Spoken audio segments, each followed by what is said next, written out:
Alors, nous en avons encore deux autres sur le compte administratif. Le budget de la ville, donc c'est l'affectation du résultat de l'exercice 2012. Donc, dans le cadre de l'instruction budgétaire et de comptable M14, le conseil municipal doit délibérer sur l'affectation du résultat de la section de fonctionnement qui apparaît au compte administratif. Donc, un excédent global de 4 991 089 euros 52 étant dégagé pour l'exercice 2012, il est proposé d'affecter 1 789 729,23 au virement de la section d'investissement et 3 201 360,29 euros en report à nouveau. Donc le conseil municipal est invité à approuver. Donc qui est pour cette délibération? Oui, monsieur Gaudin. Ah ben, pardon. Oui, merci. Je voudrais revenir un petit peu sur cette question-là, notamment pour essayer de commenter le tableau, obtenir des explications de votre part sur le tableau qui est joint à cette délibération, qui est en deuxième page, pour être sûr qu'on parle tous bien de la même chose. Si j'ai tout compris, et je vous demanderai de m'arrêter si des fois je me trompe dans mon raisonnement, si j'ai tout compris, la section d'investissement 2012, on arrive à un résultat cumulé de moins 3 630 561, ce qui n'apporte pas de remarque particulière de ma part. Il y a des restes à réaliser qui seront repris au budget primitif, en dépenses et en recettes, qui font apparaître un excédent de 1 840 832. Si bien que, en section d'investissement, il apparaît un déficit, un besoin de financement, appelons ça comme ça, de 1 789 729. C'est la somme qui manque pour pouvoir équilibrer la section d'investissement. On est bien d'accord jusque-là. La section de fonctionnement sur 2012, dépenses, recettes, résultats, on est d'accord, pas de commentaires particuliers, et on arrive à un résultat cumulé du fonctionnement de 4 991 089, qui va donc être repris sur le budget primitif 2013. Vous nous proposez donc la répartition suivante, c'est 4 991 089. Une partie va être affectée en investissement 1 789 729 pour venir compléter, abonder, boucher le trou, si vous voulez, hein, on pourrait dire simple, de 1 700 le déficit, disons le déficit. Oui, je préfère. Le déficit, on bouge pas le trou, là. Pour venir combler le déficit de 1 789 000 qui est apparu en investissement sur la section 2012. Donc, pour combler cette somme, à somme égale, vous allez inscrire au BP 2013, au chapitre 1068, la somme de 1 799 729. Jusque-là, je pense qu'on est d'accord. Et c'est cette somme-là, si j'ai tout compris, que vous appelez l'autofinancement. Alors, c'est ça qu'on appelle l'autofinancement, mais au départ, ce n'est pas ça. Au départ, on met 2 millions dans le budget, on met une somme qui est prévue sur l'autofinancement, et l'autofinancement vient compenser effectivement le moins qui est prévu, puisque c'est un moins qui est principalement qui est dû au remboursement de capital. Donc c'est normal qu'on ait un moins. Si vous n'aviez pas de moins, je discute pas ça. Aujourd'hui, moi je vous dis, l'investissement c'est les dépenses, les recettes qui sont à peu près équilibrées, plus le remboursement de capital. Et on se retrouve donc avec un moins. Et ce moins, on le compense par effectivement l'enveloppe, la part que l'on a mis dans le budget primitif comme réservé pour l'autofinancement. Et l'autofinancement était prévu l'année dernière, on avait mis une enveloppe sur le BP 2012 de 2 millions, et là on utilise 1 789 000. Je suis entièrement d'accord. Je vérifie que j'ai bien compris, parce que... C'est ça, mais au bout de 5 ans, ça va mieux. Hein. Je pense pouvoir le dire. Hein, non, c'est ça. Donc, on est bien d'accord sur ce que vous appelez, vous, l'autofinancement.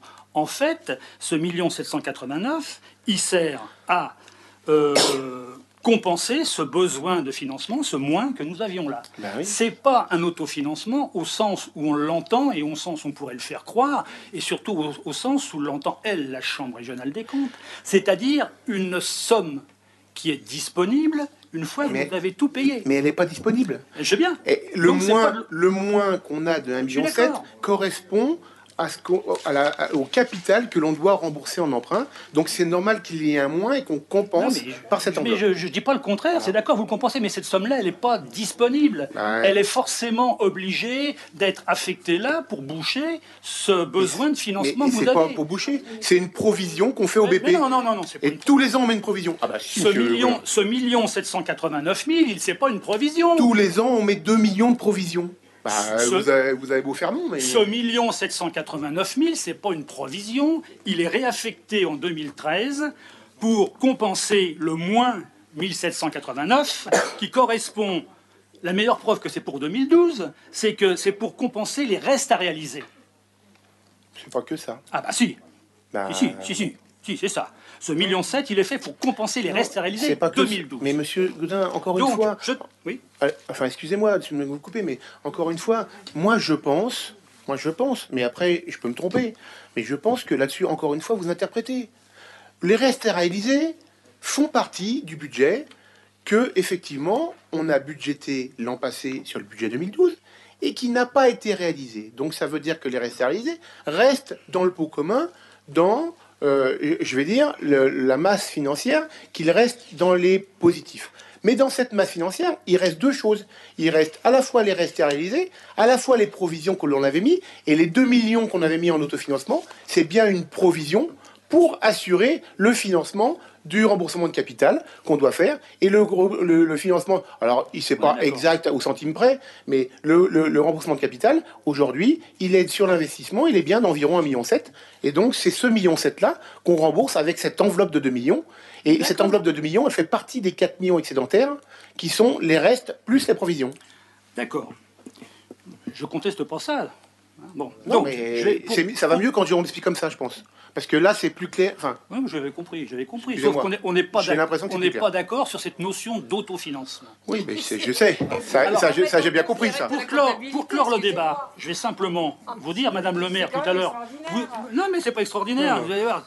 On verra ça après, comment ça sera extraordinaire. Ouais. Tout à l'heure, vous nous avez dit que vous espériez pour l'année prochaine avoir une CAF, une capacité d'autofinancement positive. Et alors là, je vous approuve tout à fait. Et si vous y arrivez, je vous en féliciterai, Madame, parce que vraiment, c'est dans ce sens-là qu'il faut aller. C'est dans ce sens-là qu'on va réellement libérer un potentiel pour investir. C'est-à-dire qu'on ne sera pas forcé d'avoir systématiquement recours à l'emprunt. On a vu le bilan de l'emprunt sur ces 5 dernières années. Donc, tout simplement, je reprends ce que vous avez dit. Vous espérez que l'année prochaine, la CAF sera positive. Bravo. Et je vous y encourage et je vous incite à vous y tenir. Toujours est-il qu'en attendant, cette CAF, en 2009, elle était de moins 501 000 euros. En 2010, elle était de moins 440 000 euros. En 2011, elle était de moins 422 000 euros. Ça se tient. Et en 2012, elle est de moins 865 000 euros. Donc là, la marche, elle va être particulièrement haute à monter pour arriver à une CAF positive. Oui, donc je vous y encourage, madame, et je souhaite que vous y arrivez. Mais toujours est-il que dans l'immédiat, votre bilan à vous sur ça, c'est qu'on arrive là, en 2012, à une CAF nette, c'est-à-dire un autofinancement disponible, c'est-à-dire que c'est ce qui reste quand tout est payé, qui est de moins 885 000. Ça, c'est les chiffres. Et c'est vous qui l'avez dit, ce chiffre-là, madame, lors du dernier conseil, dans le cadre du DOB. Donc, là, je pense qu'il est sans contestation. Et il est dans le compte rendu, je pourrais vous le relire. Donc là, c'est le bilan. Moins 422 000 en 2011, moins 865 000 en 2012. Moi, monsieur... Alors, je veux bien qu'on me dise tout ce qu'on dit, mais ça, c'est des chiffres. Alors, derrière, on peut faire le discours, oui, mais ceci, mais cela. Non, mais c'est vous qui faites le discours, oui, mais... Monsieur Gaudin, j'ai bien noté vos propos. Ils sont enregistrés, ils sont filmés, il n'y a pas de problème. Je viendrai vous voir l'année prochaine, fin février, début mars. Donc ce sera une très bonne période pour que vous nous félicitiez, parce qu'on sera revenu à l'équilibre. Il n'y a aucun problème. Mais on en reparlera. Eh bien, on en reparlera, il n'y a pas de problème. Tout va bien. Mais je peux vous dire que on est parti sur cette optique-là, et on devrait pas en être très loin. Écoutez, je vais simplement vous répondre, je voulais le dire un tout petit peu plus tard dans le cadre du budget, mais puisqu'on est là, je vais pouvoir le dire. Vous enorgueillissez, je ne sais pas trop comment on dit, de réduire l'emprunt l'année prochaine, de le faire passer, si j'ai entendu Madame le maire, de 5 millions à 2 millions. Ben heureusement, parce que vous avez quand même vendu un terrain qui vous a rapporté 3 millions d'euros. heureusement encore que vous allez quand même pas emprunter autant que d'habitude. Non, mais je sais bien. Mais non, mais je réponds simplement à votre remarque tout à l'heure. C'est quand même vous qui l'avez dit, que l'année prochaine, vous allez voir ce que vous allez voir. La somme empruntée, on va passer de 5 à 2. Ok. Je vous rappelle simplement que heureusement que vous avez pu vendre un terrain. Mais quand il n'y aura plus rien à vendre à Villeneuve, je sais pas comment vous ferez.